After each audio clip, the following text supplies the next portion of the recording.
ocultamiento negativo. Con este pensamiento vamos a orar. Padre amado, te agradecemos, Señor, por tu gran magnificencia. Amén. Amén. Porque antes de que este día ocurriera, tú ya lo habías visto. Lo habías preparado para cada uno de nosotros que estamos aquí y aquellos que nos escuchan en este momento.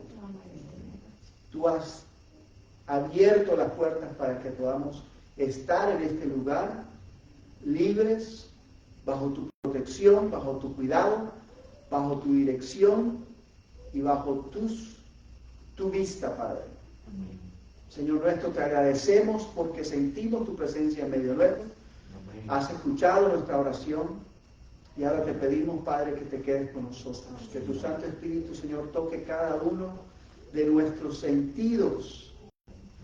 Que podamos, Señor, prestar atención, que puedas abrir nuestro entendimiento para entender tu palabra, tu propósito, tu plan de salvación para cada uno de nosotros y todos aquellos que están fuera, a quienes tú has de traer, Padre. Amén. Dios nuestro, esto lo pedimos no porque tengamos ningún mérito, ni para ninguna gloria personal, sino para la honra y gloria de nuestro Señor Jesucristo. Y a Él sea por siempre, y en su nombre lo pedimos. Amén. Amén. Primera de Pedro 4 es un capítulo muy interesante. Son las 11:45, 44 acaba de cambiar, así que tenemos un minuto extra. Voy a tratar de usarlo al máximo, porque tenemos bastante material por leer. ¿Qué dije? Yo no voy a hablar, vamos a leer la palabra de Dios. De esa forma, no limitamos o reducimos la propensidad a errar. Porque si leemos lo que así dice Jehová, vamos a estar claros. Amén. Ok. Vamos a Primera de Pedro. ¿Quiénes tienen Biblias? Amén. Vamos a Primera de Pedro, capítulo 4. Y vamos a comenzar en el versículo 7. Que fue nuestra lectura de la escritura de esta mañana. Primera de Pedro 4:7. Y la palabra de Dios nos dice: mas el fin de todas las cosas, y estoy leyendo la Reina Valera del 60, mas el fin de todas las cosas se acerca. Sed pues sobrios y velad en oración. Es importante que nosotros, para poder velar en oración, tenemos que ser sobrios. Porque si estamos borrachos, no vamos a querer orar. No vamos a tener ninguna intención de orar. Sed pues sobrios. ¿Y por qué nos está amonestando, nos está llamando a ser sobrios? Porque el fin de todas las cosas está cerca. Está enfrente nuestro. Está por suceder. ¿Quiénes de nosotros aquí presentes estamos claros de que el fin está a las puertas? Amén. Está a las puertas. Y nosotros estamos también claros de que la palabra de Dios dice que el día y la hora nadie lo sabe. ¿El día y la hora de qué? De la venida de Dios. Ok. O que se cierre la gracia. No. Él no dijo que se cierre la gracia. Él dijo la venida. La venida. El día y la hora nadie lo sabe, ¿verdad? Sino mi Padre que está en los cielos. Pero cuando se cierre la gracia, nadie va a saber tampoco. Para allá vamos. Ah, bueno. Si el día y la hora nadie lo sabe, podemos saber el año. Sí. No. No. Sí. El día y la hora es año, No. es mes, Menos. es época del año, temporada, ¿cómo se dice? ¿La estación del año? No. Entonces, Él no dice que no vamos a saber el año, Él no dice que no vamos a hacer la estación del año, y Él no dice que no vamos a saber el mes. Solamente es el mes y el día. El día y la hora. El año y la hora. Exacto. Ahí está. ¿Estamos claros? Sí. Y Jesús dice, hermano, vamos allá. Palabra de Dios, Mateo 24. Mateo 24. Vamos allá. Así dice el Señor. Mateo 24, capítulo 38, si no me equivoco. Versículo 36. Mateo 24, versículo 36. Comencemos desde el 35, porque es importante reconocer quién está hablando. El versículo 35 nos dice, el cielo y la tierra pasarán. ¡Wow! Yo creo que nosotros cuando leímos eso no nos percatamos qué es lo que está diciendo él. El cielo y la tierra pasarán, mas mis palabras no pasarán. ¿Qué quiere decir que el cielo y la tierra pasarán? Se terminará. Que ya no va a existir la tierra. Pero nosotros vamos a estar aquí. Miren lo que dice. Pero el día y la hora nadie sabe, ni aun los ángeles en los cielos, sino mi Padre, solo mi Padre. Mas, como en los días de Noé, así será la venida del Hijo del Hombre. El día y la hora para la venida del Hijo del Hombre. Y dice que va a ser semejante a los días de Noé. Ok. El versículo 38 nos da claridad a qué se refiere Jesús con los días de Noé. Porque como en los días antes del diluvio, son los días de Noé, estaban comiendo y bebiendo. ¿Hay algún mal en comer y beber? No. Okay. Casándose y dando en casamiento.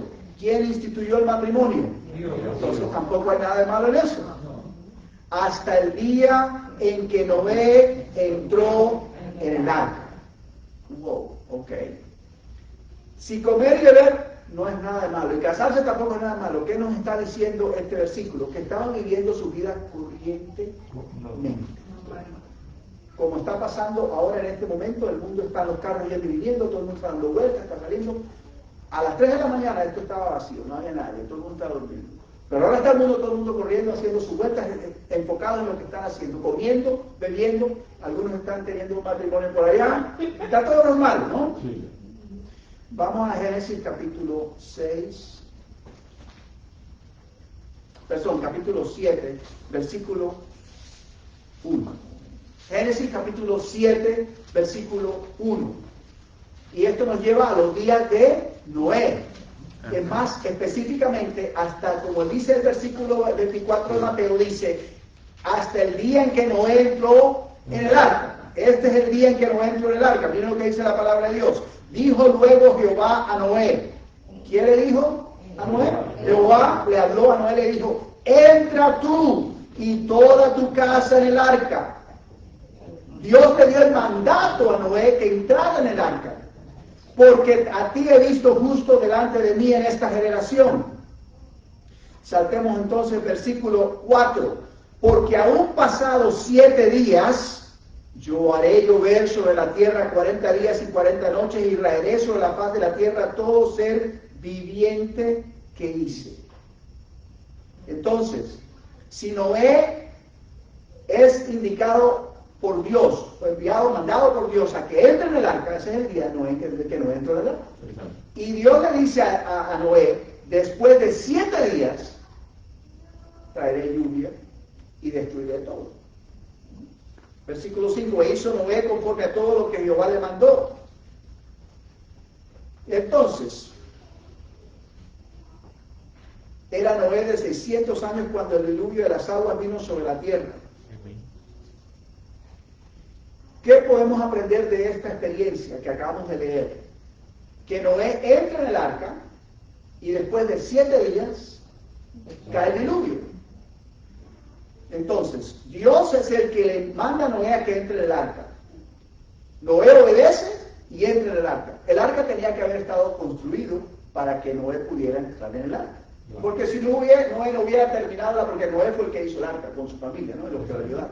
Si él no hubiera terminado el arca, para esa fecha, no tenía nada donde entrar. Pero el arca estaba terminado. También el mismo día, Dios trae los animales. Y ustedes se imaginarán cómo vienen de par en par, y 7 pares de aquellos que son limpios, y la gente que ve eso, ok, esto está raro, y no se percatan de que algo interesante está pasando, algo que nunca habían visto. No piensan en que eso sería lo que anunciaba lo que vendría. Vamos volviendo al versículo 10 del mismo capítulo 7, y dice, de los animales limpios en el 8, en el 9 habla acerca de 2 en 2 que entraron a Noé como Dios lo había enviado. Y el 10 dice, y sucedió que al 7º día las aguas del diluvio vinieron sobre la tierra. Entonces el diluvio comienza a caer sobre la tierra después de los 7 días. Ya no está dentro del arca. 7 días antes. Volvamos entonces ahora a Mateo 24 para que entendamos más claramente qué es lo que nos indica Jesús con esa palabra en el versículo 38. Porque como en los días de antes del diluvio estaban comiendo y viviendo, casándose, dándose en casamiento, hasta el día en que Noé entró en el arca. Hasta ahí lo dejamos. Y no entendieron, ahí está la palabra clave, no entendieron, hasta que vino el diluvio y se los llevó a todos. Así será también la venida del Hijo del Hombre. Entonces, ahí podemos entender que cuando dice Jesús, el día y la hora nadie lo sabe, esa es la venida del Hijo del Hombre. Y eso va a suceder 7 días después, como en el diluvio, de que se cierra la puerta del arca. Que es el día, la puerta del arca, dice la hermana White, equivale al momento cuando se cierra la gracia, cuando Cristo deja de interceder en el cielo. ¿Cuánto tiempo tiene Cristo intercediendo en el cielo? ¿Cuántos años son? ¿Sí? Hacemos el cálculo. ¿Quién hace el cálculo rapidito? 182 años. 182 años. Jesús está intercediendo por nosotros en el oficio final, porque Él estaba intercediendo antes ministeriando en el lugar santo, pero ya en el Santísimo, ya para concluir, para cerrar todo lo que ha sido el plan de salvación, lo que es el límite que Dios le dio, hasta aquí llegará, si no más, y va a ser cuando se cierre el tiempo de gracia.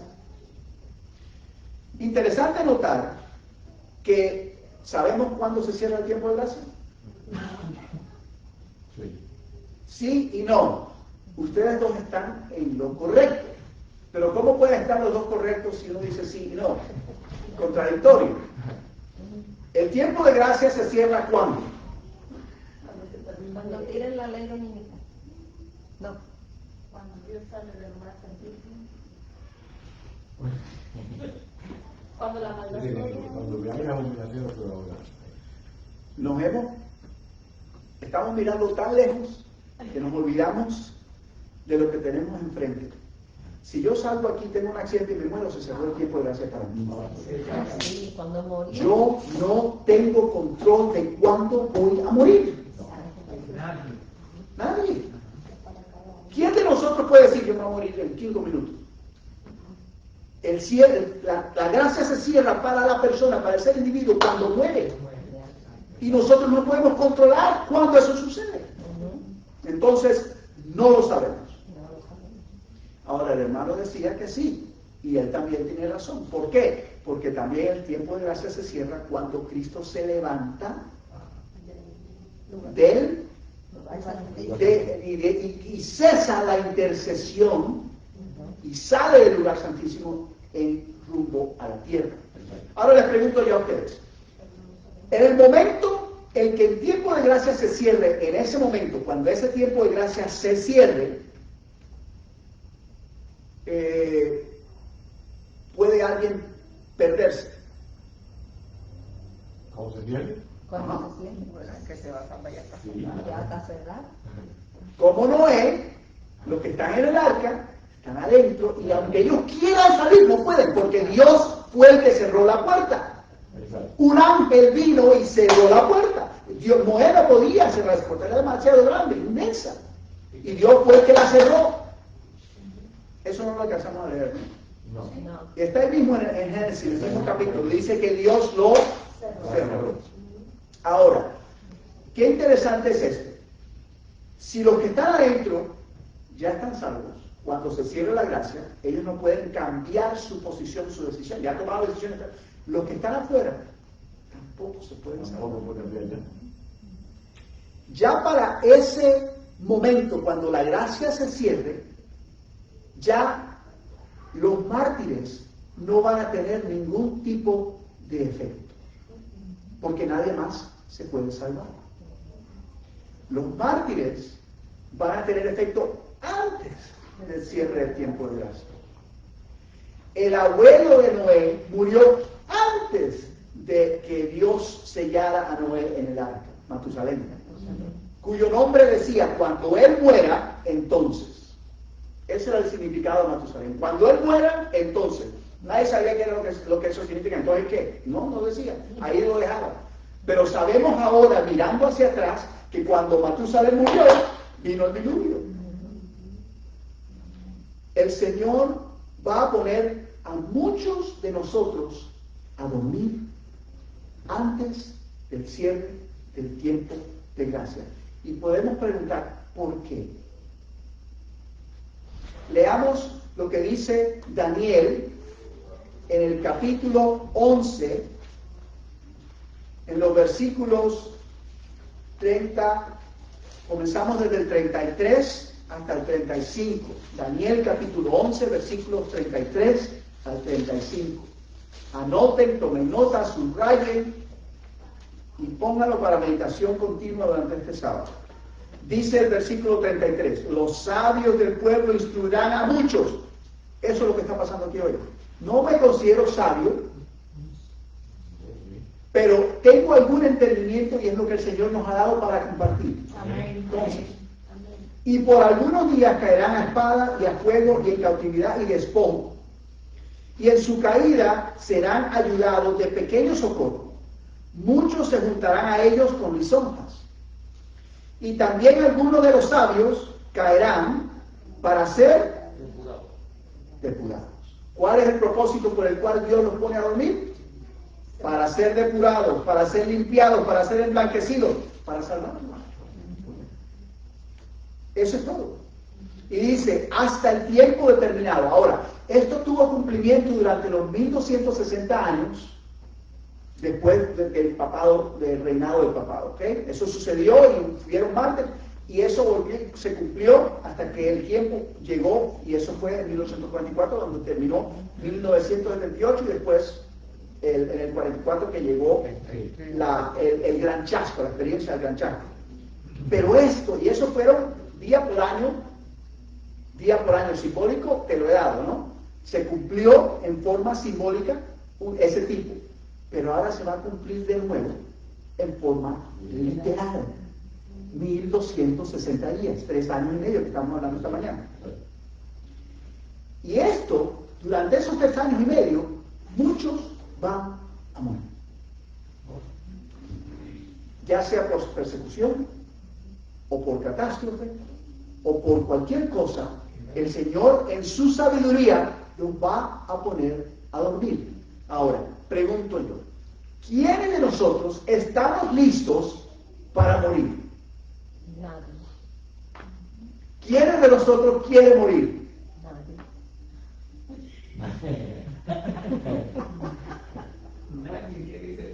No necesariamente, y es posible porque hay algunas personas que sí dicen, no, yo quisiera que el Señor me pusiera a descansar, aunque no pensamos claramente en eso, pero decimos, sí, yo quisiera que el Señor me pusiera a descansar para no tener que ver con todo lo que va a pasar. Eso es porque no ven la verdad. Y eso pasa. Sí. Y aún entre nuestros círculos he escuchado eso. Pero es importante notar que es parte del proceso. Un número, y es un número determinado. Vamos a Apocalipsis, el capítulo, no el 14. Este se encuentra, vamos a ver, este está en el...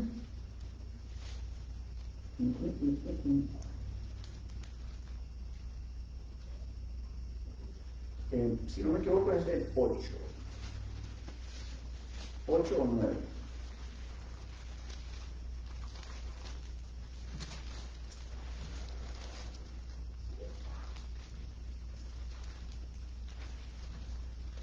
No.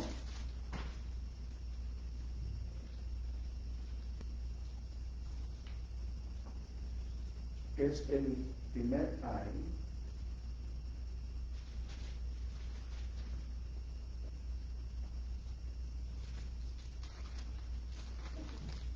Sí, es el 8.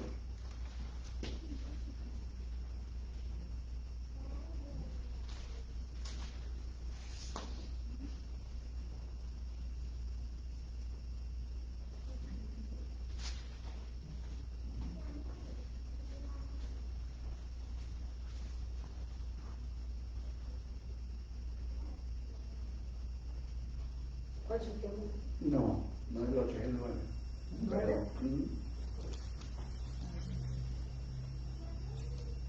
no, tampoco es. Dame un segundo. Déjame buscar. Los diablos conocidos para los diablos. Ajá. Pero ese es el 7. Pero hay otro grupo que también tiene un número.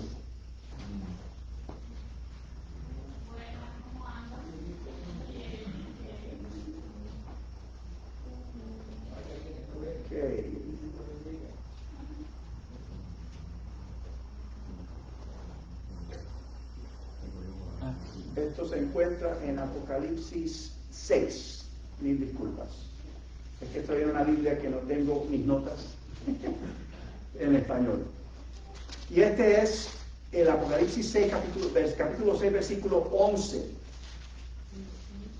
Apocalipsis 6, capítulo 6, versículo 11 dice: y se les dieron vestiduras blancas y se les dijo que descansasen todavía un poco hasta que se completara el número de sus consiervos y sus hermanos, que también habían de ser muertos como ellos. Han habido mártires en la tierra, en la historia de la humanidad, pero en este momento está hablando de un grupo que va a ser muerto al final, y ese grupo tiene un número hasta que se completara el número de sus consiervos y de sus hermanos, que también habían de ser muertos como ellos. Entonces, un número determinado va a morir. La hermana White lo describe cuando ella vio en su visión: son aquellos que tienen ropas blancas y tienen un borde rojo abajo. ¿Okay? Y ellos tienen un lugar especial en el cielo. Volvamos otra vez entonces a Mateo. Continuamos con el versículo donde estábamos, del 38 y 39. Y dice: y no entendieron hasta que vino el diluvio y se lo llevó a todos. Así será también la venida del Hijo del Hombre. Muy bien. No entendieron. ¿Qué significa que no entendieron? Y ténganme un poquito de paciencia. Obviamente es algo que claramente lo podemos ver. Dice: no entendieron. ¿No entendieron significa que no entendieron? No. Paremos un momento al respecto de lo que significa el contexto de ese pasaje que dice: no entendieron.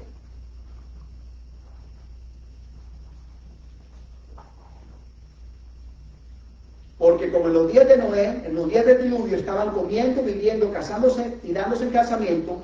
Si continúas y dice: y no entendieron, está hablando de aquellos que estaban comiendo y bebiendo, dándose en casamiento. Eso fue lo que no entendieron. Entonces, claramente sabemos que no entendieron. ¿Qué nos deja saber el hecho de que aquellos que estaban comiendo y bebiendo, dándose casamiento, no entendieron? ¿Qué nos deja saber acerca de los otros que estaban dentro del arca? Que sí entendieron. No pensamos en eso, pero es exactamente lo que dice. Entonces, ¿qué fue lo que entendieron? Cuando Dios le dice a Noé, entra tú en el arca, Noé entendió. Noé obedeció porque Noé entendió. ¿Qué? Si Noé es tipo de nosotros en este tiempo, antes del cierre del tiempo de gracia, ¿qué tenemos que hacer? Entender. Así de fácil. Muy bien. Entonces, continuemos. Dice Pedro, mas el fin de todas las cosas está cerca. Sé pues sobrio, para que entiendas. Porque lo opuesto de ser sobrio es ¿qué? Estar borracho. Y en la Biblia, la palabra de Dios, el estar ebrio es símbolo de ¿qué? Confusión, error, mentira, falsedad. Lo habla acerca del Apocalipsis, habla acerca de la iglesia que da a beber a todo el mundo del vino de su fornicación. Entonces dice aquí, tenemos que ser sobrios para entender y tenemos que velar. ¿Por qué velar? ¿Cuál es la necesidad de velar?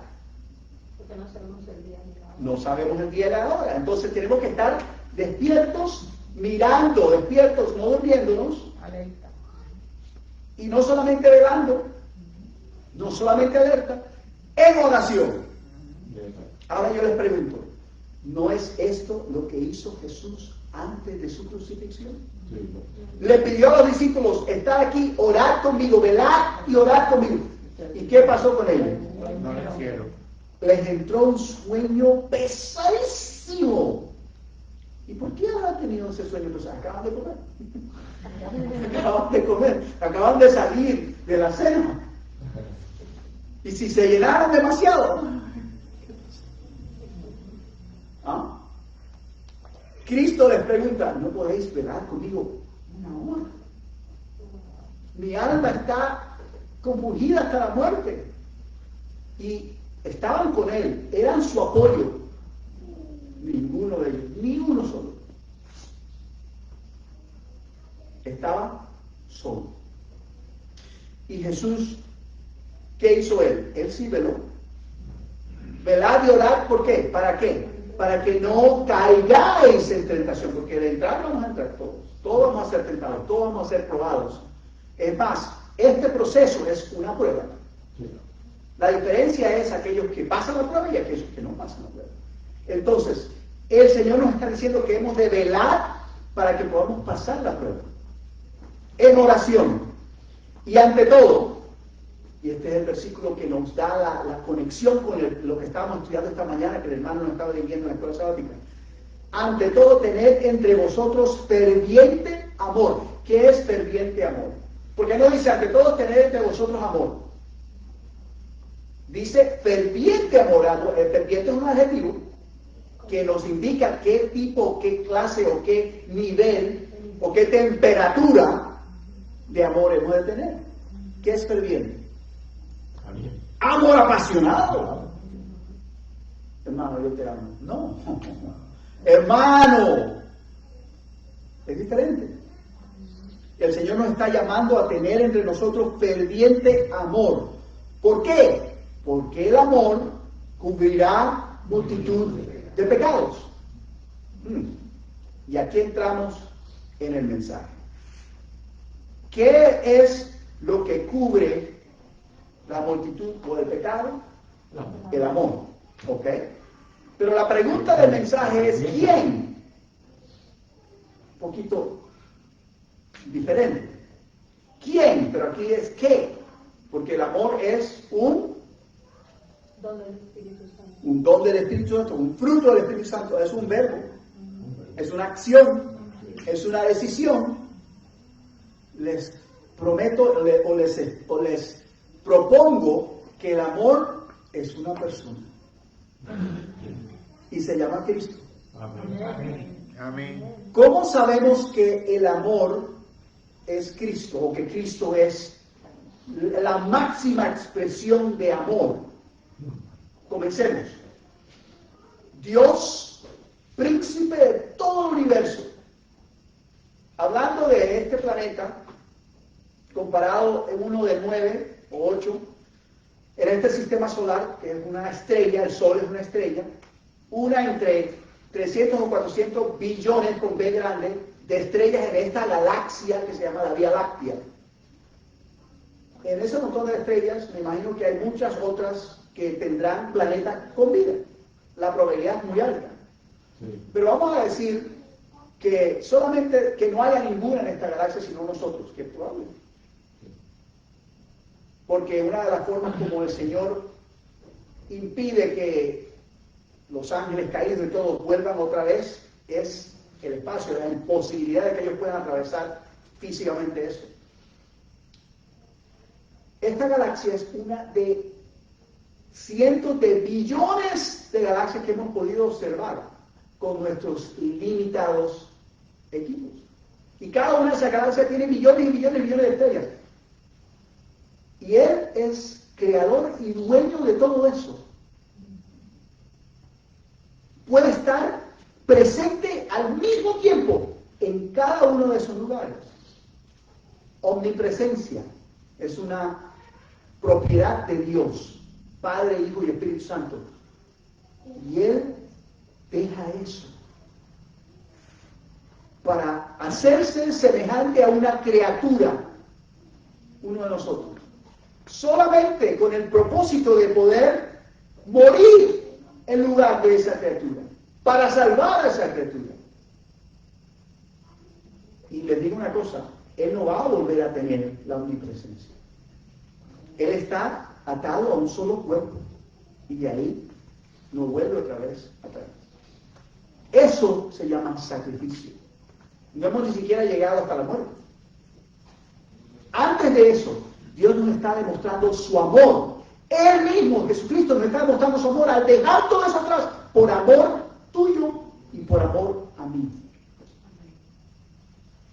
Mayor expresión de amor que eso, no la conozco. Si ustedes tienen algo diferente, me lo dejan saber, pero yo no la puedo ver ni en esta existencia ni tampoco en el porvenir.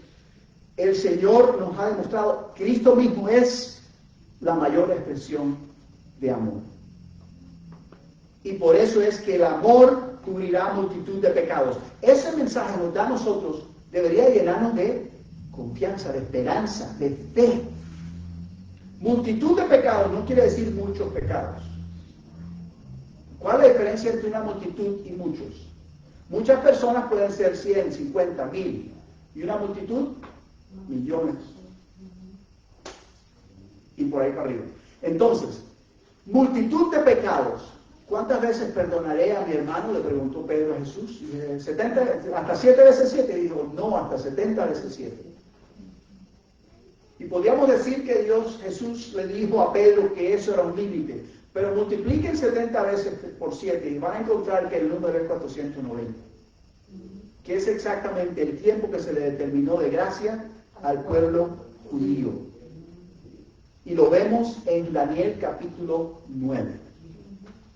70 semanas han sido determinadas sobre tu pueblo y sobre tu santa ciudad para poner fin al pecado, la prevaricación. Y dio un montón de cosas, 7 de ellas les explica en Daniel capítulo 9, todo lo que se iba a cumplir. Y Mesías era el que iba a venir. Y eso sabemos, mirando hacia atrás, en este momento que ya se cumplió al pie de la letra. ¿Cumplió Dios con su promesa y su palabra? Efectivamente, lo cumplió. Dice la palabra de Dios porque Dios, al tiempo específico, al tiempo propenso, al tiempo programado, envió a su Hijo en semejanza de carne de pecado para poner fin al pecado. Entonces, continuamos con Pedro, el mismo capítulo 4, versículo 9. Hospedaos los unos a los otros sin murmuraciones. ¿Qué quiere decir hospedar? ¿Ah? Abrigar, ¿ok? Acoger. ¿A alguien que no tiene hogar? ¿A alguien que viene de visita? Típicamente los huéspedes, cuando uno viaja, uno se hospeda en un lugar, ¿no?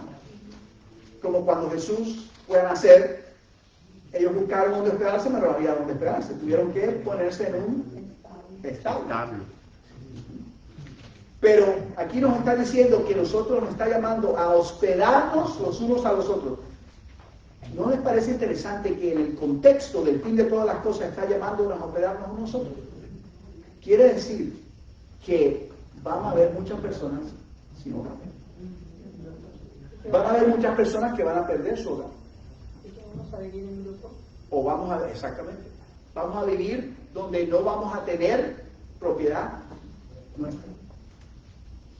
Cada uno, y aquí en otro versículo, cada uno según el don que ha recibido. Nosotros todos tenemos diferentes dones.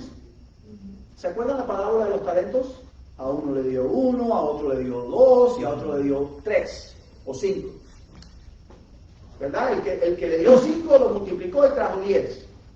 El que le dio el otro 2 o 3 trajo el doble. Pero el que le dio 1 lo enterró y se lo revolvió. Y lo llamó un siervo ¿qué? Inútil, fiel, pero más específicamente dice malo, siervo malo. Porque tú sabías que yo saco de donde no hay. El Señor nos da los talentos para que podamos producir para Él. Por eso dice aquí el versículo, cada uno según el don que ha recibido, ministrelo a los otros. Son las bendiciones que Dios nos da, hemos de nosotros, nuestra responsabilidad es compartir, hospedar, dar a los demás. Como buenos, aquí lo dice claramente, administradores, nos está recordando que nada de lo que nosotros tenemos, ni siquiera esta chaqueta que esto pueblo es mía. Porque ¿quién me la dio?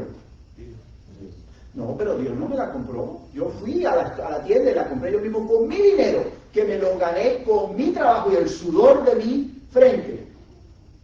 Pero bueno, está bien, yo no pagué por el aire que respiro, yo no pagué por el agua que bebo, yo no pagué por el cuerpo que tengo tampoco. Cuando yo nací me lo dieron los padres, ¿no?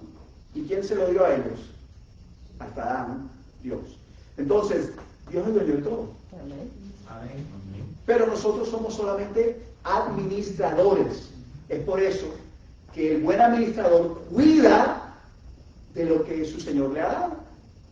Por eso tenemos que cuidar del cuerpo que Dios nos ha dado, sabiendo con sabiduría cómo vamos a mantener la salud de este cuerpo. Porque el cuerpo, ¿cuál es la función del cuerpo en sí? Es tener manos. Podríamos decir que si es tener manos, que con las manos podemos hacer mucho. Es tener pies. Se puede decir que con pies porque los pies no hay, pero de todas maneras las manos y los pies están todos conectados al tronco. Entonces tiene que ser el tronco. No, tampoco, porque, bueno, el tronco tiene el estómago donde procesa la comida, pero la comida es para darme energía. ¿Ok? ¿Qué más está conectado al tronco? Las manos, los pies, la cabeza. ¿Ok? Y en la cabeza está el cerebro. Y con el cerebro yo pienso. Y aquí en el lobo frontal yo tomo decisiones. Pero en alguna parte de ese sistema de físico que es leal, que tocamos esto, ocurre algo diferente al resto de las criaturas. Tenemos conocimiento de Dios, tenemos relación íntima con Dios, conocemos el bien y el mal y tomamos decisiones entre el bien y el mal. ¿Cómo se llama eso? Conciencia.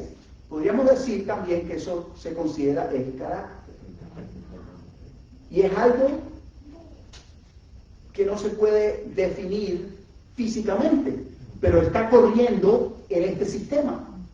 Entonces, el propósito de este cuerpo es el carácter, la persona, el alma, si queremos decirlo de esa manera. Sí. Porque el alma viviente solamente fue alma viviente cuando Jesús sopla sobre el cuerpo de barro el hálito de vida. Y entonces es un alma viviente. Cuando el hálito vuelve a Jehová, el cuerpo vuelve a la muerte. Mi tía falleció hace 2 meses. Y pude verla antes de que la cremaran. Y era un cuerpo tieso. No había vida. El polvo estaba ahí. Pero lo que era la entidad, lo que era ella, está descansando. Está reposando hasta la venida de Cristo. Y eso es la muerte. Desde el punto de vista de ella no ve ni siente nada de lo que está pasando aquí. Ella no está merodeando por ahí, ni viniendo, hablando con nadie, no. Y si encontramos esas situaciones, recordemos que ese es el diablo y sus ángeles engañando porque ese es uno de los engaños de Satanás al fin del tiempo, según nos dice el Espíritu Profecía. Pero lo importante y lo interesante es que para ella, Cristo ya vive. Porque en el momento en que ella pierde su conciencia, para ella es un abrir y cerrar de ojos. Ella cerró los ojos y cuando lo vuelve a abrir, su próximo pensamiento consciente va a ver la venida de Cristo, porque tengo la fe y la certeza de que ella ha sido salva. Para aquellas personas que mueren, en el momento inmediato en el que mueren, para ellos el tiempo entre el momento en que mueran hasta el momento en que Cristo venga, pueden pasar 1000 años, pero para ellos va a ser instantáneo. Entonces la muerte no es algo que tenemos que temer, porque tenemos la esperanza que Cristo nos dio. Y esa esperanza tiene una prueba, y esa prueba es la resurrección de Cristo mismo, de los muertos. Como nos dice Pablo, así como el Espíritu que vivificó a Cristo, que resucitó a Cristo de los muertos, si ese Espíritu vive en vosotros, también lo levantará en aquel día. Esa es la promesa que tenemos. Continuemos. Cada uno según el don que recibió, ministre a los otros como buenos administradores de la multiforme gracia de Dios. Saltemos al versículo 12, porque aquí es ya estamos casi entrando al core, al punto central. Y les agradezco por su paciencia. Amados, no os sorprendáis del fuego de prueba que os ha sobrevenido. Vamos a hacer una oración, porque otra vez es importante. Quiero que ninguno de ustedes por causa del calor, no sé, porque estoy sintiendo calorcito, se me duerma. Esto es importante, muy, muy importante. Es esencial para nuestra salud espiritual en este tiempo. No digo salvación, porque la salvación es de Cristo, pero para nuestra salud espiritual, para que podamos entender el momento en el que estamos viviendo y cuáles son las promesas que Dios nos ha dado conforme a eso. Ese es el propósito de este mensaje. Oremos rápidamente. Señor nuestro, te damos gracias porque nos escuchas. Amén. Te pedimos en estos momentos que envíes tus santos ángeles para que nos despierten, Padre. Amén. Que no seamos como los discípulos, que nos entra ese sueño que tenemos que dormir. Somos humanos, sabes que somos débiles, Padre. Fortalécenos conforme a tu promesa y ayúdanos a entender tu palabra. Lo pedimos en el nombre de Jesucristo. Amén. Amén.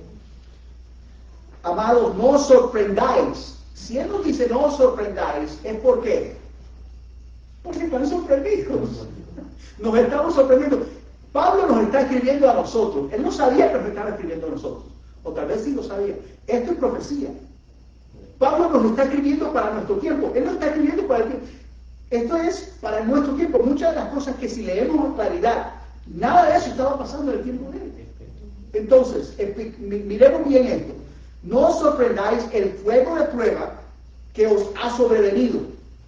También es posible que haya sucedido, pero vuelve y se repite, porque es lo que venimos en el tiempo final.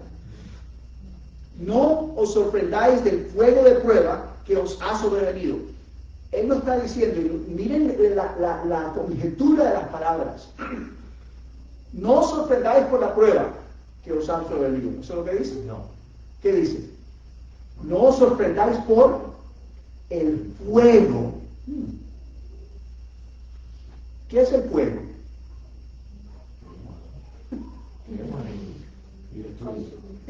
Okay. ¿Qué dice el testigo fiel y verdadero a la iglesia? Le dice, es preferible que fueras frío o caliente. El fuego es caliente. Mas como eres tibio, ni frío ni caliente, te vomitaré de mi boca. Cristo está a punto de vomitar de su boca, de su iglesia, a aquellos que están Tibios. No, los fríos no están. Los fríos no están. Él prefiere que estuvieran fríos porque ellos pueden ser llamados y son los que van a ir al final del tiempo. Pero aquellos que están tibios porque tienen conocimiento de la verdad, pero no la entienden, porque están ebrios. Por eso están tibios, es lo que estamos hablando esta mañana. Entonces, Cristo está a punto, acuérdense, antes del cierre del tiempo de gracia viene un zarandeo. Sí. Y en el zarandeo, todo lo que no sirve, se va. Que el Señor quiera que ninguno de nosotros estemos en esa situación, que todos permanezcamos en pie Amén. durante esa experiencia. No os sorprendáis del fuego de prueba que os ha sobrevenido, como si alguna cosa extraña os aconteciese, sino gozaos por cuanto sois partícipes de los padecimientos de Cristo, para que también en la revelación de su gloria os gocéis con alegría. Si sois vituperados por el nombre de Cristo, sois bienaventurados. ¿Se acuerdan de esa palabra? Sois bienaventurados, porque el glorioso Espíritu de Dios reposa sobre vosotros. Amén. Esa es la mayor demostración que tenemos del Espíritu Santo morando en nuestro corazón.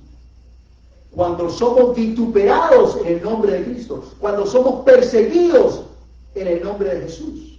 Y Pablo nos está diciendo claramente aquí. ¿Por qué? Porque si tenemos el Espíritu Santo, vamos a tener los dones del Espíritu. Y al tener los dones del Espíritu, no hay nada que el enemigo, ni las otras fuerzas, ni las otras personas puedan contradecir lo que es una evidencia clara. Y por eso nos van a perseguir. Eso es lo que trae la persecución. Y todo va en su orden. Dice aquí: gozaos por cuanto sois partícipes de los padecimientos de Cristo. ¿Qué dijo Jesús? Todo aquel que quiera venir en pos de mí quiera seguirme. Tome su cruz y sígame. Quiere decir que nosotros hemos de pasar por lo mismo que Jesús pasó.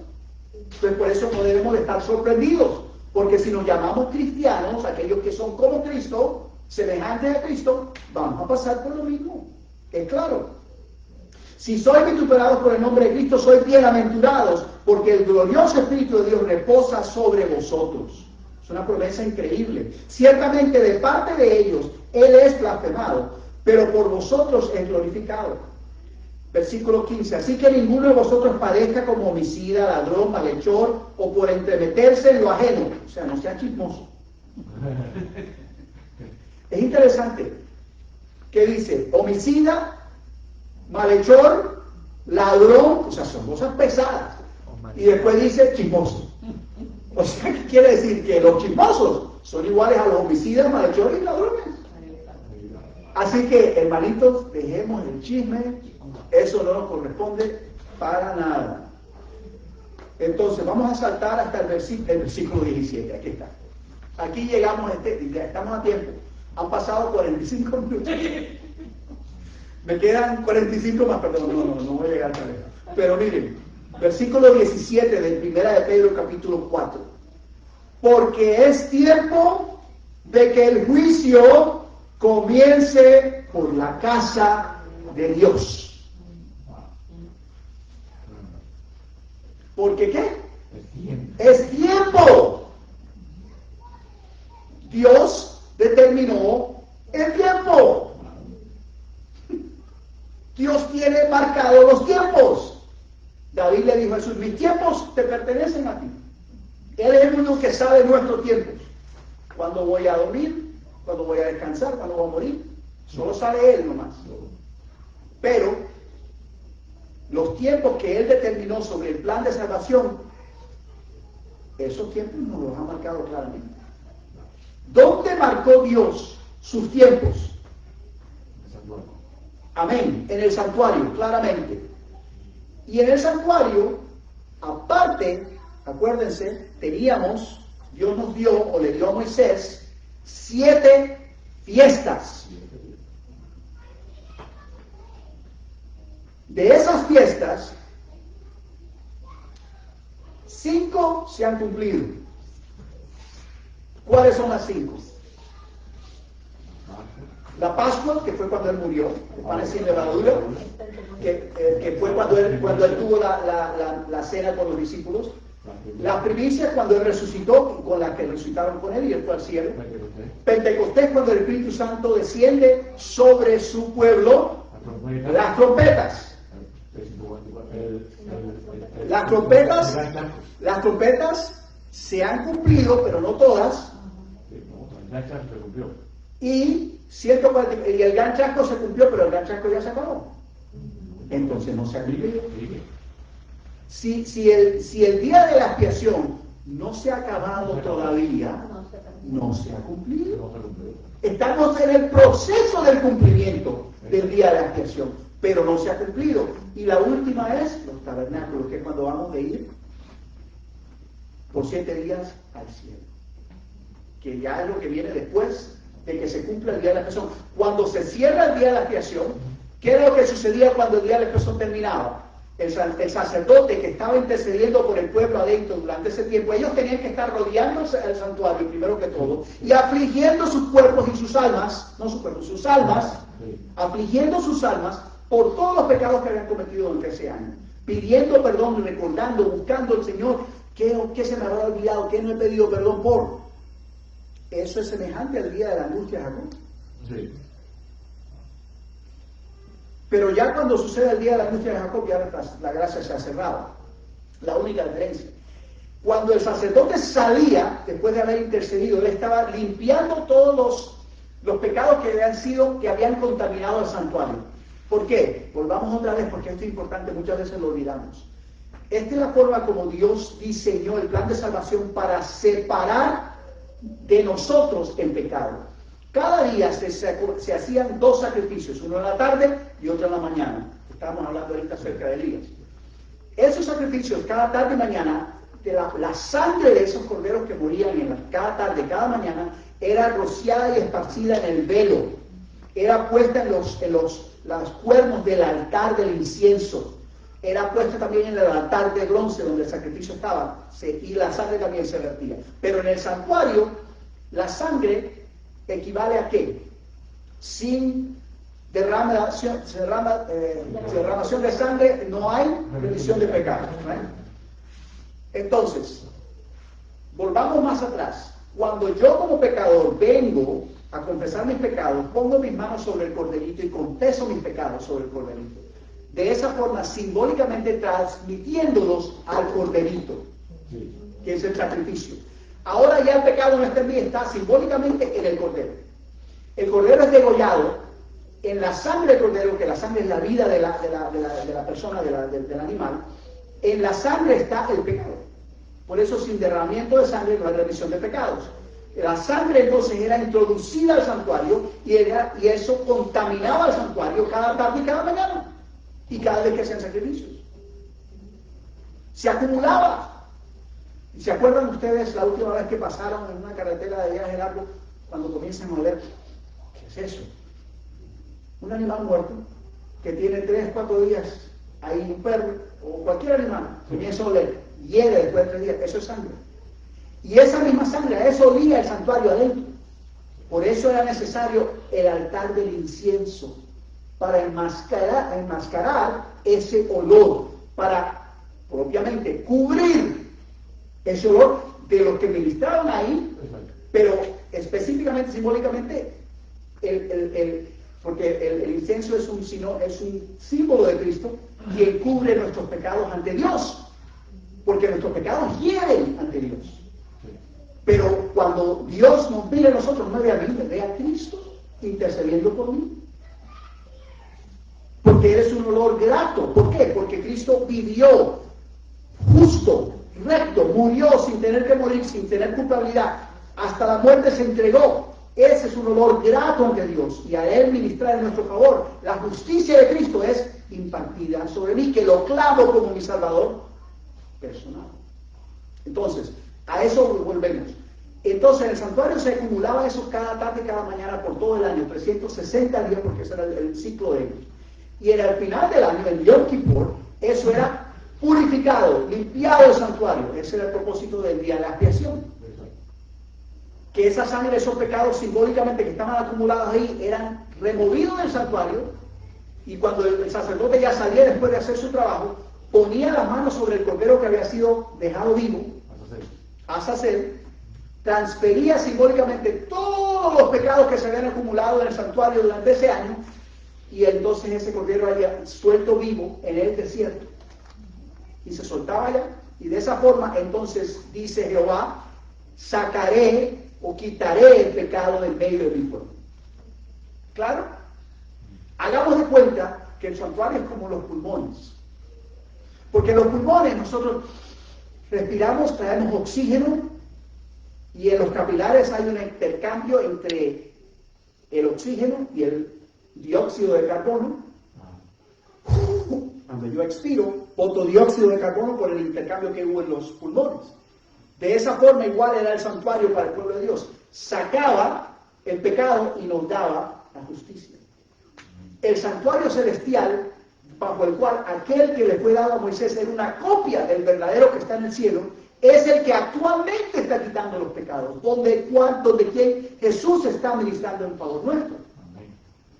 Pero ese proceso está a punto de acabarse.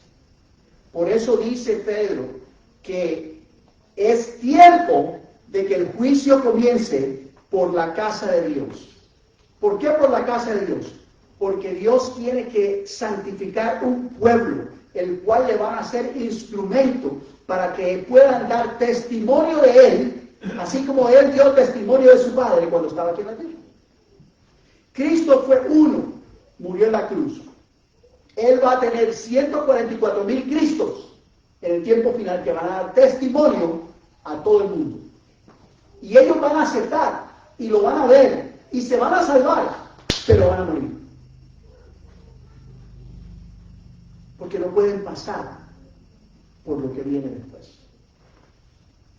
Pero nosotros que estamos pasando por estas pruebas, ese fuego de pruebas que nos está dando, eso debe de estar preparándonos para encontrar esa situación. Durante el zarandeo, muchos que no van a poder aceptar la prueba, dice el hermano Juan, se van a ir. Y eso es lo que lleva a que mucha gente se vaya. Es una prueba muy difícil, no, imposible, no, y se van. Porque es tiempo de que el juicio comience por la casa de Dios. Y si primero comienza por nosotros, ¿qué será el fin de aquellos que no obedecen al Evangelio de Dios? Nuevamente, el Evangelio de Dios es el Evangelio eterno, bajo el cual estamos nosotros, en cuyo nombre estamos nosotros aquí en esta iglesia, el Evangelio eterno. Ese Evangelio eterno es el plan de salvación, demostrado en el santuario y en la fiesta de Jehová. Si el justo con dificultad se salva, ¿en dónde aparecerá el impío y el pecador? De modo que los que padecen según la voluntad de Dios, y este punto es súper importante, los que padecen según la voluntad de Dios, encomienden sus almas al fiel Creador y hagan el bien. ¿Quién es nuestro ejemplo? Cristo encomendó su alma a Dios. Lucas capítulo 23, versículo 46. Entonces Jesús, clamando a gran voz, dijo: Padre, en tus manos encomiendo mi espíritu. Y habiendo dicho esto, expiró. Él sabía que él tenía que morir. No quería morir, porque era ser humano igual que nosotros. Sufría, sentía dolor, sintió todo lo que pasó en ese momento. Pero encomendó su alma a Dios. Así tenemos nosotros que hacer en nuestro tiempo. Y eso, él estaba citando un salmo. El salmo es el Salmo 31, versículo 5. Entonces, en eso, dice: en tus manos encomiendo mi espíritu. Tú me has redimido, oh Jehová, Dios de verdad. Dios nos ha redimido a nosotros. Ahora, vamos a entrar ya en la recta final. Mateo 5, 3 al 12. Leamos Mateo 5, 3 al 12. Y aquellos que conocen su Biblia saben que este es el sermón del monte, las bienaventuranzas. Miremos un poquito más cerca cada una de ellas rápidamente, ahora que estamos más claros en lo que la palabra de Dios nos está diciendo. Bienaventurados los pobres en espíritu, porque de ellos es el reino de los cielos. Amén. Los pobres en espíritu son aquellos que no tienen Espíritu Santo. Aquellos que reconocen que no tienen el Espíritu y necesitan el Espíritu para vencer. Eso es lo que tenemos que hacer. Tenemos que clamar a Dios y pedirle por nuestra mayor necesidad, que es el Espíritu Santo. Amén. Amén. Propongámonos hacer eso esta semana. Bienaventurados los que lloran, porque ellos recibirán consolación. Dios nos dijo que no íbamos a tener tiempos difíciles. Vamos a pasar tiempos difíciles. Y vamos a llorar porque vamos a sentir dolor. Jesús también lloró. Pero él no estaba llorando porque Lázaro había muerto, porque él sabía que lo iba a despertar. Él estaba llorando por todos aquellos que no iban a creer, sino que lo iban a tratar de crucificar unos días después. Por eso estaba llorando él, porque su corazón estaba duro. Nosotros debemos también llorar por aquellos que nos rodean, a los cuales no hemos podido llegarles, como estamos hablando esta mañana. ¿Y qué es lo que dice en Ezequiel capítulo 9? Aquellos que gimen y claman por las abominaciones que se cometen en Jerusalén, ellos fueron los que recibieron el sello y cuyos cuales no fueron puestos a muerte. Y ese es un tipo del zarandeo. Dice aquí, bienaventurados los mansos, porque ellos recibirán la tierra por heredad. Y ser manso significa, ¿qué significa ser manso? Humilde. Si vienen a quitarme la tierra, si vienen a quitarme la comida, si vienen a quitarme la vida, porque es difícil, es difícil. Tenemos que sacar el shotgun. No, los mansos no tienen shotgun. Pero por eso dice aquí, la promesa que Él nos está dando es que si nosotros confiamos en Él, en vez de confiar en el shotgun, Él nos va a dar la tierra por heredad. Esa es la promesa. Y cuando Dios habla, se cumple. Tenemos que creer en Él. Tenemos que confiar en Él. Dice aquí, bienaventurados los que tienen hambre y sed de justicia. ¿Quién es alguien que tiene hambre y sed de justicia? Alguien que está padeciendo por falta de justicia. Alguien que está viendo que no está siendo juzgado correctamente. Y eso nos va a pasar a nosotros. Nos van a juzgar incorrectamente. Nos van a acusar de cosas que no somos culpables. Pero según ellos, así va a ser, así ha de ser. Entonces, aquellos que tienen hambre y sed de justicia, dice, ellos serán saciados. Bienaventurados misericordiosos, porque ellos alcanzarán misericordia. Nosotros tenemos que recordar que debemos de perdonar, así como nosotros fuimos perdonados. ¿Qué dijo Jesús cuando estaba en la cruz, muriendo antes de? No saben lo que hacen. No entendieron. Entonces nosotros debemos de prepararnos de esa manera para que cuando nos vituperen y nos persigan y nos vengan a robar y nos vengan a quitar todo, perdónalos porque no saben lo que hacen. Tengo que perdonarlos. Eso es lo que Él dice. ¿Y por qué tengo que perdonarlos? Porque si no lo perdonamos, Él no va a perdonar a nosotros. Porque yo he sido perdonado. Y si yo creo en ese perdón, tengo que hacer lo mismo con mi prójimo. Como espera. Exactamente, amén. Entonces dice aquí, bienaventurados los de limpio corazón, porque ellos Verán a Dios. ahí están los 144.000. Limpio corazón. No hubo engaño en sus bocas. Bienaventurados los pacificadores, porque de ellos serán llamados hijos de Dios. Bienaventurados los que padecen persecución por causa de la justicia, porque de ellos es el reino de los cielos. Bienaventurados sois cuando por mi causa, dice Jesús, os vituperen, os persiguen, os digan toda clase de mal contra vosotros mintiendo. Gozaos y alegraos, porque vuestro galardón es grande en los cielos. Porque así persiguieron a los profetas que fueron antes que vosotros. Si así persiguieron a los profetas que fueron antes que vosotros, ¿qué quiere decir que somos nosotros? Amén. Amén. Somos profetas. El Señor nos ha llamado a profetizar. En el capítulo 10 de Apocalipsis, después de que Juan simbólicamente pasa la experiencia del gran chasco, a él se le dice, es necesario que profetices de nuevo acerca a muchas naciones, tribus, lenguas y pueblos y gentes. Inmediatamente el siguiente versículo, que es el capítulo 11, versículo 1, dice que se le dio una vara de medir. ¿Y qué fue lo que dijo que dividiera? El templo y a los que adoran en él. Pero dejad el atrio, el patio, afuera, porque ha sido dado a los gentiles. Y ellos hollarán la santa ciudad por 2.260 días, que son los días literales que vamos a ver al tiempo final. Y eso se le dio a ellos para que ellos puedan tener el último tiempo, así como se le dio tiempo de gracia a los judíos, también se le da tiempo de gracia a los gentiles. Porque dice en Lucas 21, capítulo 25, si no me equivoco, dice, 27, dice, hasta que los tiempos de los gentiles sean cumplidos, o sea que hay un tiempo específico para que los gentiles se arrepientan. Y ese tiempo es el tiempo que está a punto de acercarse, exactamente, de concluir. Pregunto, ¿cuántos años había entre Adán, el día en que Adán desobedeció? Adán y Eva desobedecieron. Adán y Eva son uno, Adán. El día en que desobedeció, porque ese mismo día, ¿qué sucedió ese mismo día, cuando ellos cayeron?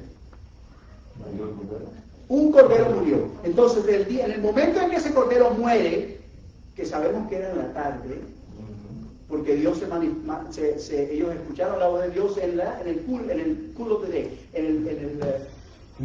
el atardecer, o sea que el sacrificio de la tarde. Ese mismo sacrificio de la tarde ocurrió exactamente ¿cuánto tiempo cuando Cristo murió? En la tarde también. ¿Cuánto tiempo? 4.000 años.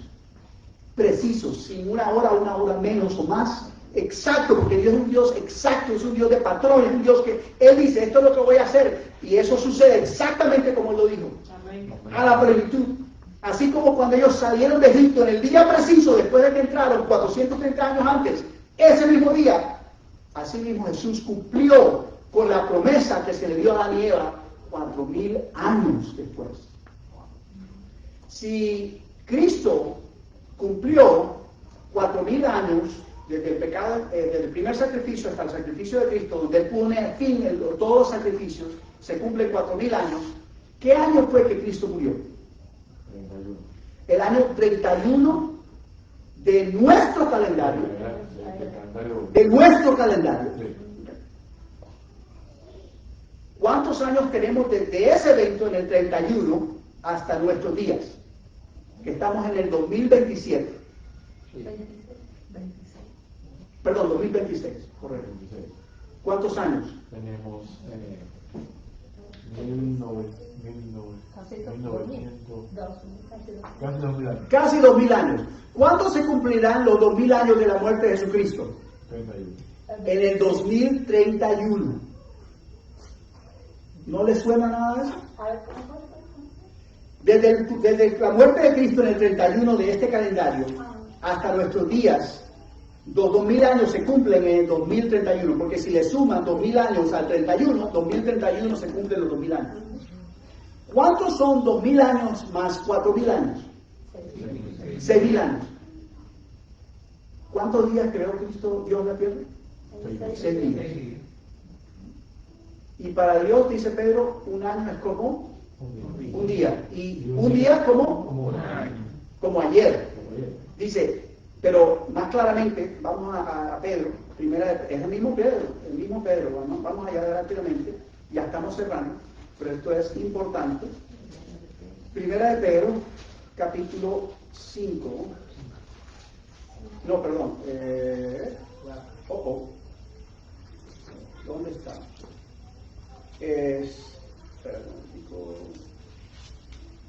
Segunda de Pedro, capítulo 3. Segunda de Pedro, capítulo 3. Versículo 9. El Señor no tarda su promesa, según algunos la tienen por tardanza, sino que es paciente para con nosotros, no queriendo que ninguno perezca, sino que todos procedan al arrepentimiento. Versículo 10. Pero el día del Señor vendrá como ladrón en la noche. Eso ya lo hemos oído, ya tenemos claro. En el cual los cielos pasarán con gran estruendo y los elementos ardiendo serán deshechos y la tierra y las obras que en ella están serán quemadas. Puesto que todas estas cosas han de ser deshechas, ¿cómo debéis vosotros de andar en santa y piadosa manera de vivir?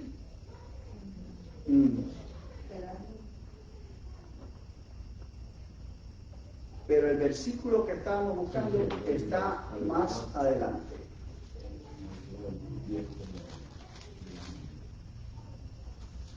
Es el 8. El 8. 3:8. Amén. Léalo en voz alta, hermano. Pero Pero no olviden, queridos hermanos, que para el Señor un día es como 1000 años, y 1000 años como Como un un día. día. Entonces, si hizo la tierra en 6 días, le ha permitido al pecado, después de que haya caído la tierra, 6000 años. Y eso lo estamos viendo por la Biblia, pero el Espíritu decía claramente nos dice que el término del plan de salvación son 6000 años. No más. Y dice el ejemplo del salmista donde dice que Dios dice hasta los fines de que pone el fin a las aguas, dice hasta aquí llegarás y no más. Lo pone en ese mismo contexto. Es el tiempo que Dios ha determinado que le ha dado a Satanás para hacer su propaganda. Pero después de eso, corta y cierra. ¿Por qué? Porque después que se cierren los 6000 años en esta tierra de pecado, la tierra va a quedar desordenada y vacía por 1000 años, que es el séptimo milenio, que es el sábado donde la tierra descansa, mientras nosotros estamos en el cielo. ¿Estamos poniendo fechas, hermanos? No. Dijimos que no sabemos ni el día ni la hora, estamos hablando de el año. Ahora, si el año es el 31, ¿qué sucede el 31? La muerte, celebramos 2000 años de la muerte, la crucifixión de Cristo. ¿Qué hizo Cristo cuando murió? ¿Qué sucedió? El velo del templo se regó de arriba a abajo, indicando así que ya el sistema de sacrificio estaba anulado. Okay. Leamos en el capítulo 9 de Daniel, el versículo 25.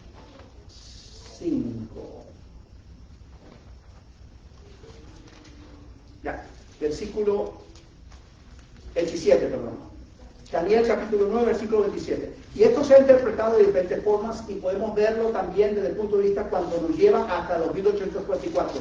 No estoy refutando eso, simplemente estoy aplicando esto con una doble aplicación de la palabra de Dios, una simbólica y otra literal. Miren lo que dice la palabra de Dios, el versículo 27 del capítulo 9 de Daniel. Y por otra semana confirmará el pacto a muchos, y a la mitad de la semana hará cesar el sacrificio y la ofrenda. Hará cesar el sacrificio y la ofrenda. ¿Esto se cumplió cuándo? Cuando Cristo murió. A la mitad de la semana. ¿Ok? Si eso sucede a la mitad de la semana y hace cesar el sacrificio y la ofrenda, lo que sigue en ese versículo dice, después, con la muchedumbre de las abominaciones, vendrá el desolador, hasta que venga la consumación y lo que está determinado se derrame sobre el desolador. Esa palabra, después, nos dice que el cesar el sacrificio tiene que venir primero, para que después pueda venir, con la muchedumbre de abominaciones, el desolador. Vamos a Daniel capítulo 12, versículos 11 y 12. Perdón, comencemos desde el 10, porque el 10 es el que nos está diciendo exactamente el tiempo donde estamos viviendo. Muchos serán limpios, emblanquecidos y purificados, ya sea por el Espíritu Santo o que Dios los pone a dormir. ¿Se acuerdan lo que leímos en el capítulo anterior, el 11? Para purificarlos, da exactamente lo mismo, ser depurados, purificados, limpios y emblanquecidos. Dice aquí, los impíos procederán impíamente. ¿Por qué? Porque no entienden, no saben, así como aquellos que estaban casándose y dándose el casamiento, comiendo, exactamente, procederán impíamente, y ninguno de los impíos entenderá, pero los entendidos comprenderán. Quiere decir que el Señor nos ha dado en su palabra claridad para saber en qué tiempo estamos viviendo y cuál es el año donde todo esto ocurre. No solamente sabemos el año, hermanos. Si vamos a la fiesta, sabemos exactamente el mes, sabemos exactamente la temporada. Cuando Cristo murió con la Pascua, ¿cuándo se celebra la Pascua? Marzo y abril. Entre marzo y abril, en la primavera. Continuemos, versículo 11. Y desde el tiempo, acabamos de leer en el capítulo 9, que decía que después, ¿no? Después de que se cese el sacrificio de ofrenda, dice aquí, desde el tiempo que se ha quitado el continuo. Sacrificio, la palabra sacrificio no existe en el original. La palabra aquí es tamid, que significa continuo, continuidad, continuo. Algo que era continuo era cada tarde y cada mañana sacrificios. Por eso es que le ponen la palabra sacrificios. Cierto punto tiene limitado sentido, pero en este momento, en esta parte de la palabra de Dios, no dice sacrificio.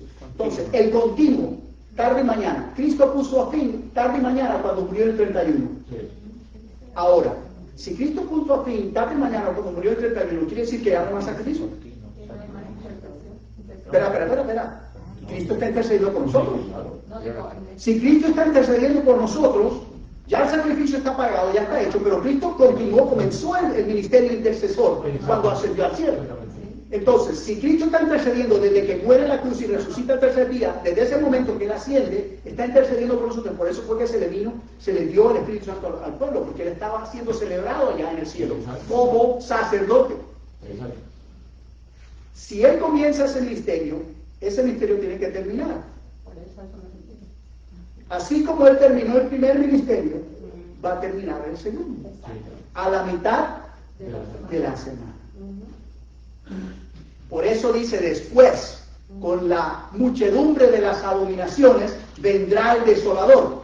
Los capítulos que vimos, el capítulo 9 que leímos anteriormente, ahí dice el 11. Y desde el tiempo en que se ha quitado el continuo, desde el tiempo en que la intercesión cese,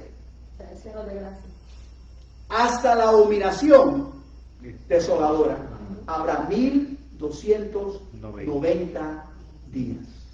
No 1260. Ojo, este tiempo, 1290 días. Bienaventurado el que espere y llegue a 1335 días. Estos tiempos nos están indicando el momento desde el cierre del tiempo de gracia o desde que comienza todo el proceso, desde que la iglesia, el pueblo remanente es purificado y depurado, donde zarandeo saca todo lo que es escoria y basura y se van, y el pueblo es purificado de tal forma que recibe su Santo Espíritu en la lluvia tardía y pueden salir a dar el fuerte pregón, el último mensaje de manifestación del mundo durante 1260 días, aquí dice 1290, porque extiende un mes más, son 30 días adicionales. Sí. Durante ese proceso muchas personas van a estar escuchando, van a aceptar y van a descansar. Porque muchas cosas van a estar sucediendo en ese momento, pero rápido, intensas, y nadie va a poder parar y decir, no va a haber tiempo de pensar, por así decirlo. Y eso está a punto de acontecer. Porque si sabemos que, según esto, Cristo dejó la intercesión del sacrificio en el 31, 2000 años después, cesa la intercesión celestial. Entonces podemos decir que más o menos en algún momento del 31, no sabemos con exactitud por qué. Los judíos todavía tienen su calendario, pero ese calendario no está 100%. Pero sabemos que está cerca. Sí.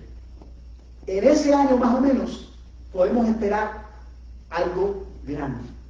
Pero antes de eso comienza la semana. Porque Cristo comenzó su ministerio, right, aquí en la tierra. ¿En qué año? En el 27. En el 27. ¿Qué sucede a Cristo en el año 27? Fue bautizado y fue ungido por el Espíritu Santo. Y después el Espíritu lo llevó al desierto y tuvo pruebas en el desierto. 40 días estuvo ayunando y después fue probado por el diablo. Cristo es un tipo de la iglesia remanente. La iglesia remanente va a pasar exactamente por lo mismo. Y con el poder del Espíritu Santo vamos a llegar hasta el punto. Después Cristo regresa del desierto y comienza a predicar el evangelio de arrepentimiento. El reino de los cielos se ha acercado. Creed y ser bautizados. Arrepiéntanse. ¿Qué sucede? Por esos 3 años y medio, hasta que se cierra la gracia, el pueblo de Dios va a estar predicando. Va a estar dando testimonio. No todos los adventistas van a hacer eso. Porque no tienen que salirse de la iglesia para salirse de la iglesia, si me explico.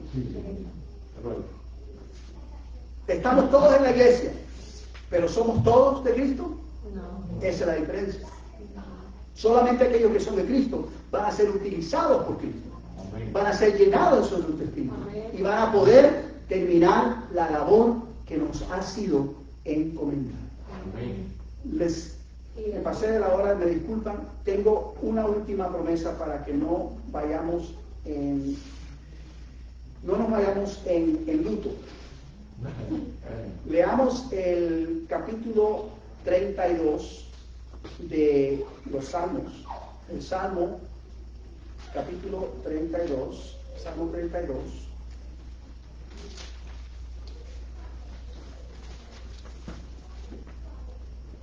Hermano, me disculpen, voy a tener que hacer otra parte de esto. Comienza el Salmo 32, Salmo de David, un masquil. Comienza con la palabra bienaventurado. Es la misma palabra que Jesús usó, que leímos anteriormente. Aquel cuya transgresión ha sido perdonada, somos nosotros, y cubierto su pecado. Y la pregunta entonces viene, ¿quién cubre nuestros pecados? Ya la sabemos. Cristo cubre nuestros pecados mientras esté intercediendo por nosotros. Pero entonces, ¿qué sucede cuando Cristo deja de interceder por nosotros? No hay nadie que cubra nuestros pecados. Entonces quiere decir que para ese tiempo ya tenemos que estar acostumbrados a no pecar. Bienaventurado el hombre a quien Jehová no culpa de iniquidad y en cuyo espíritu no hay engaño. ¿Qué sucede con los 144,000? En su boca no fue hallado engaño. Mientras callé, y esta es nuestra situación actual en este momento, ahora mismo, hoy, mientras callé, se envejecieron mis huesos en mi gemir todo el día. David está diciendo que mientras él no confesó su pecado ante Dios, porque él estaba ¿qué? Encubriendo su pecado. Por eso la pregunta inicial, la diferencia entre cubrir y encubrir. Cubrir lo hace Cristo sobre mí. Encubrir lo hago yo de mis pecados. Entonces no debemos de encubrir, debemos de acudir a Él para que Él cubra nuestros pecados verdaderamente. ¿Qué hizo Adán y Eva cuando se dieron cuenta que habían pecado y Jesús venía en la tarde? Se cubrieron para esconder lo que habían hecho. ¿Qué fue lo que hizo para verdaderamente protegerlos y cubrirlos? Un sacrificio, el cual sacó pieles para poder verdaderamente cubrirlos. Para que nosotros podamos ser verdaderamente cubiertos, como le dice Jesús a la iglesia de la Odisea, la iglesia nuestra, nos dice a nosotros, te recomiendo que compres oro refinado al fuego, las pruebas, para que seas rico en verdad. Vestiduras blancas para que no se descubra la vergüenza de tu desnudez, y colirio para que puedas ver. Y si lo vemos el proceso viene primero. Para yo reconocer mi condición, tengo primero que ver. Entonces el colirio es lo que viene primero. Después conozco que Cristo es mi justicia, Él me cubre con su manto de justicia. Y ahora que estoy justo, entonces puedo pasar por las pruebas para que Él pueda probarme y purificarme. ¿Qué es lo que dice Daniel en el capítulo 11, también en el capítulo 12? Muchos serán purificados y emblanquecidos, y ese es el proceso bajo el cual está a punto de Dios, está en este momento estamos por pasar por eso. Por eso no debemos de asombrarnos de las pruebas, del fuego de pruebas que nos ha venido. Continúa el versículo 4, porque de día y de noche se agravó sobre mí tu mano, se volvió mi verdor y se quedará desde verano. Mi pecado te declaré, pasado. Mi pecado te declaré y no encubrí, ahí está la palabra encubrí, mi iniquidad. David reconoce que para poder tener perdón, le doy a Cristo todo, cualquiera que sea. Y esto es algo muy importante, quiero parar aquí. Es muy posible que nosotros tengamos pecados que nunca hayamos pedido perdón y no nos acordamos. Es nuestro deber pedirle al Espíritu Santo que nos recuerde para poder pedir perdón por esos pecados y que sean limpiados, quitados de nosotros. Porque cuando se cierre la gracia, si hay algún pecado en nosotros, hasta ahí llegamos. La hermana habla acerca de eso claramente y es serio. Pedir no solamente perdón de nuestros pecados, sino pedirle al Señor que nos ayude a recordar en qué forma o que nos muestre en qué forma nosotros hemos pecado para poder pedir perdón por ellos. Es más, los sacrificios de tarde y de mañana eran por los pecados de ignorancia, de eso estamos hablando, los pecados de ignorancia del pueblo. Para eso era específicamente. Por esto, versículo 6, amén. Miren lo que dice el versículo 10. Perdón, no termino, perdón, el 5, no he terminado. Mi pecado te declaré y no incurrí mi iniquidad. Dije, confesaré mis transgresiones a Jehová, y tú perdonaste mi maldad, mi pecado, la maldad de mi pecado, Selah. Eso es importante. La maldad de mi pecado. No solamente perdona el pecado, o limpia el pecado, nos libra de maldad. Maldad es lo que viene, la consecuencia del pecado. Así que no tenemos que temer absolutamente nada. Versículo 6, y este es el... Amén. Leamos juntos. Por esto orará a ti todo santo en el tiempo en que puedas ser hallado. Hoy es el día en que Cristo puede ser hallado, porque hoy Él está intercediendo por nosotros. Pero no va a ser para siempre. En un tiempo determinado, que nosotros no sabemos, muy cercano, está por cerrarse la puerta. Ciertamente en la inundación de muchas aguas, está hablando de persecución, estas no llegarán a él. Tú eres mi refugio, me guardarás de la angustia, está hablando del tiempo de angustia. Con cánticos de liberación me rodearás. Te haré entender, ahora está hablando Jehová, y te enseñaré el camino en que debes andar. Él nos está mostrando el camino, hermanos. Él nos está mostrando lo que debemos de hacer, para que seamos entendidos. Y lo que dice el continuo versículo nos da la respuesta. No seas como el caballo o como el mulo, sin entendimiento. Que han de ser sujetos con cabestro y con freno, porque si no, nos acercan a ti. Muchos dolores habrá para el impío, ¿sí? Las plagas van a ser pesadas. No tenemos la menor ni imaginación siquiera de lo que se aproxima. Mas el que espera en Jehová le rodea la misericordia. Amén. Alegraos en Jehová y gozaos justos. Y cantad con júbilo todos vosotros los rectos de corazón. Amén. Muy bien, hermanos, gracias por darme su atención en esta mañana. Les robo un minuto más.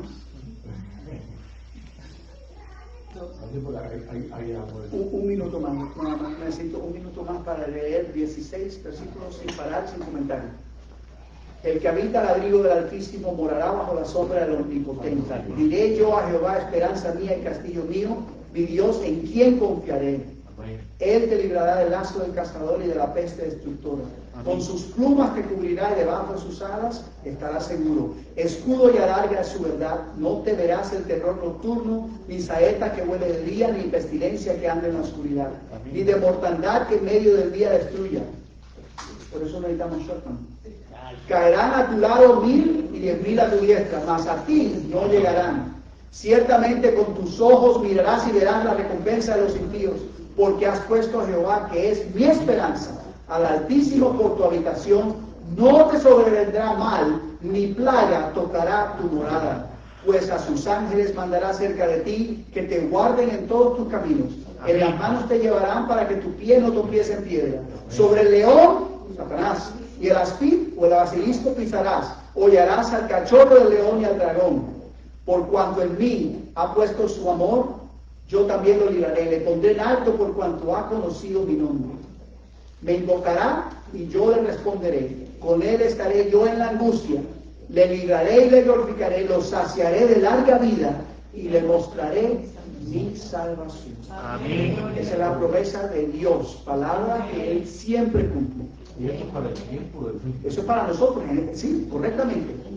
Y es la preparación que nosotros tenemos que tener, porque recordar estas promesas es lo que cuando estemos pasando por el problema y por el trabajo tenemos que traerla. Ese es el aceite que nos va a ayudar a prender esa luz y dar el testimonio verdadero a todos aquellos que nos rodean.